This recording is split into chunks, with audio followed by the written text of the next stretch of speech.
This video is just going to be me going over the cell membrane and transport review guide. If this is a topic you need a little extra on, this will be great to help. I'm going to just kind of read through the questions and explain each answer. First one here, we're looking at this right here, and you've got basically a funnel right here that's got a covering. So this is kind of like your cell, this guy right here. And it says, predict what would happen to the starch and iodine in the picture to the left. What would you see?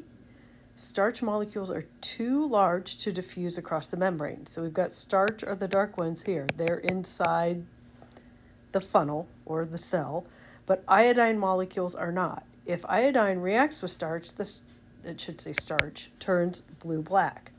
So what's going to happen is the iodine is out here, and it's going to diffuse inside here, and then it will turn the starch blue-black because it can fit through this membrane, which you see right here, but the starch cannot come out. If the starch could come out, then the liquid out here would turn blue-black, but because it can't, it won't. This next one is looking at 4 diagrams. The key in this one is to look at these arrows and the size of the arrows. I know it's a little hard to see. It says, which of the cells is in a hypertonic solution? What that means is that there's more solute, which is our dissolved molecule, on the outside than on the inside. So if there's more on the outside, you're going to have more water leaving than going in, because remember, water follows hypertonic solution. So if it's in a hypertonic, it's going to go here. So you can see C here. I'm going to zoom in and see the bigger arrows going out than is coming in. These are the same size. Which of the cells is in hypotonic? So we're looking for the opposite. This one, it's going to swell, get big. We've got hypertonic would be inside, since the hypotonic solution's on the outside. So that's B, and which is isotonic? These two are the exact same picture. You can see the arrows are the same size. Okay, in lab, you use a special balloon that is permeable to water, meaning water can go through it, but not sucrose, to make an artificial cell. The balloon is filled with a solution of 20% sucrose, 80% water, and is dropped in a beaker containing 40% sucrose, 60% water. So outside is hypertonic, more sucrose. What would occur? Remember, the sucrose can't move, so the water is going to move.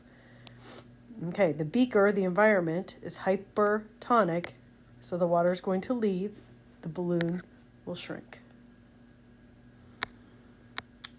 Okay, what type of transport is occurring on the left? How do you know? Well, you can see the arrows moving this way. We've got the inside of the cell here, outside of the cell out here. We have a protein right here, low concentration, high concentration, and we're using energy. So it's active transport. We're using a protein, so it's a protein pump. Particles are moving from low to high concentration, and energy is needed. Down here, what type of transport is occurring? Well, we've got what looks like a cell engulfing this object right here. This is endocytosis, which is active transport. The cell is ingesting a large food particle. Or you could also say this was phagocytosis, which is a type of endocytosis. The diagram below models the time-lapse movement of particles across the membrane. The particles have characteristics that allow them to pass freely across the membrane. So no proteins are needed. We're starting here, high concentration, low. They're starting to move that way, more moving that way. Which of the following statements are true? They're moving freely. They're moving from high to low. They do not have a charge, or they wouldn't be able to move. The movement does not require energy. There's no energy, and they're moving high to low without a protein. They're probably water or oxygen. So these are small. Water and oxygen are small. Big ones would be our biomolecules, like proteins or carbohydrates. We're not seeing energy. It never requires glucose. Proteins and carbs are big. These are probably not big, because otherwise they'd need some sort of protein. And they wouldn't cross if they had a strong charge. Remember, small, uncharged are what can move easily through a membrane. Okay, a red blood cell is placed into an aqueous solution, meaning water. The red blood cell has a lower concentration of protein and sugar than the solution. So lower concentration in, higher outside. So now we're in a hypertonic environment. The volume of the cell is equal to the volume outside. So what's happening? Water's going to leave. It says diffuse. Remember, it's osmosis, but osmosis is diffusion of water, if that confused you.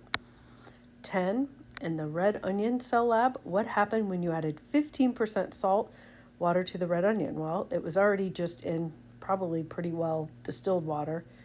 Okay, that's hypertonic. Water leaves. The cell plasmolized. Remember, that's the term we use when plant cells shrink. They plasmolize. In the egg demo, why did we first soak the egg in vinegar? That dissolved the shell.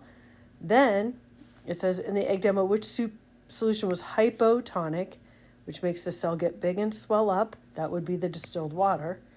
Hypertonic was the maple syrup. That's when it shrunk as water left the egg. Compare and contrast facilitated diffusion, active transport with a protein pump. Okay, both use proteins. Facilitated diffusion's passive because high to low and no energy. Protein pump, active transport's obviously active, moving from low to high, moving low to high. Energy is needed. 15, suppose you make a lettuce salad in the afternoon, adding salt and other seasonings. So we're adding some solute here. And then put the salad in the fridge. When you took the salad out of the refrigerator for dinner, the lettuce looked wilted and some water was in the bottom of the bowl. Use the principles of osmosis to explain what happened. So now we got a higher concentration of salt or solute outside the cell than in.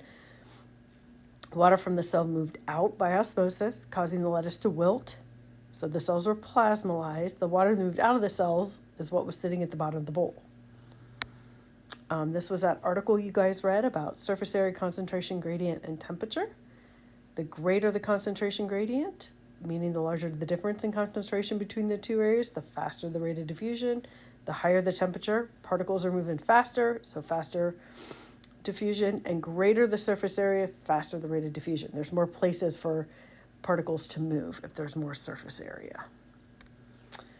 This one, the diagram below, shows a single-celled organism called Paramecium, which lives in freshwater environments, so not salt water. This organism contains a specialized organelle called a contractile vacuole. These were in the notes, and I think it was on your notebook quiz. That helps maintain osmotic balance. Predict how this organelle might help the organism survive, given that it is constantly immersed in hypotonic solution. So if it's in a hypotonic solution, more water is going to enter that cell than is leaving, which would cause this single-cell organism to expand and maybe burst. But because it has this contractile vacuole, it pumps water out, which keeps the paramecium from exploding. Okay, this is just a summary of everything. So right here we have our 3 types of passive transport. They're all moving high to low. Diffusion, osmosis, facilitated. Diffusion moves small uncharged particles. Osmosis is water. And then facilitated is large and or charged. Proteins are only used in facilitated diffusion, but no energy for all 3. So that's all, this is all passive.